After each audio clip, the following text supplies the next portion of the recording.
Rappelons-nous tout d'abord que sur la fin de l'année 2023, les rendements obligataires avaient été euphoriques dans un mouvement excessif.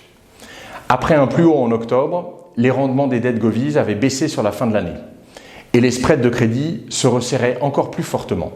Moins 160 BP de resserrement sur le high yield par rapport à ce plus haut de l'année en octobre et moins 40 BP sur l'investment grade.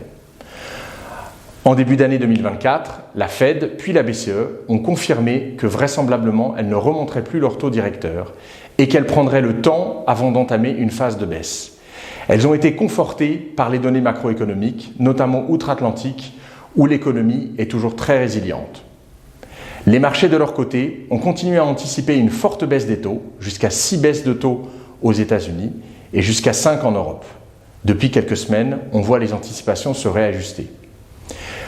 Les rendements des dettes d'État sont remontés d'environ 25 à 30 BP sur le 10 ans français et sur le 10 ans allemand. Le marché primaire est toujours très dynamique avec des émissions qui se placent correctement sur l'investment grade mais également sur le high yield. Les spreads de crédit ont poursuivi la tendance de fin d'année de manière plus raisonnable. Le resserrement est moindre, une dizaine de BP sur le high yield et environ 5 BP sur l'investment grade.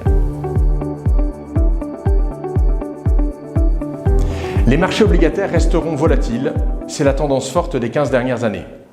Certains secteurs continuent à être sous pression, immobilier ou le retail.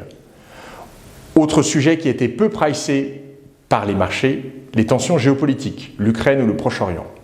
Mais aussi les élections, près de la moitié de la planète va voter en 2024.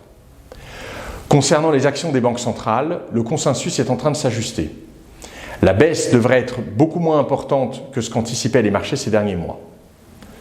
Sans exclure des épisodes de volatilité, je le disais tout à l'heure, nous considérons que les niveaux actuels de spread sont assez en ligne avec notre niveau anticipé pour la fin de l'année 2024.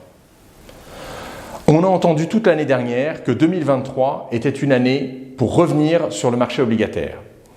Eh bien, on peut rester sur le marché obligataire en 2024. Nous considérons que les rendements sont toujours attractifs, tant sur le high yield, plutôt court, que sur l'investment grade.